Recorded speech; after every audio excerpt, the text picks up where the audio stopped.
Il-Gvern permezz tal-Ministeru għall-Wirt Nazzjonali l-Arti u l-Gvern Lokali daħal f'konvenju mas-sidin tas-sede tal-banda King Zone fil-Belt Valletta bilan li l-proprjetà tinxtara u s-soċjetà mużikali tiġi protetta minn riskju imminenti li kellha ta' żgumbrament.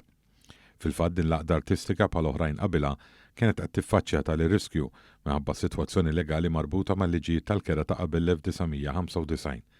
Issa l-Gvern intrabat li jinvesti b'kollox 7.4 miljun euro għall-akkwist tal-proprjetà fil-qalba tal-kapitali bħala ħlas għax-xiri tal-binja, kif ukoll 1.8 miljun euro oħra li jirrappreżentaw ħlas ta' danni lis-sidin skont il-liġi. Il-Ministru responsabbli Owen Bonnici saħaq li b'dan il-konvenju il-Gvern qed juri l-impenn qawwi tiegħu għal darb'oħra biex jasal għal soluzzjoni u jaġixxi korrettament kemm mas-sidin kif ukoll mas-soċjetà mużikali nnifisha. U spjega li fil-mument li jsir il-kuntratt finali din il-proprjetà se tingħaqad mal-portafol ta' proprjetajiet li huma l-kol sede ta' soċjetajiet mużikali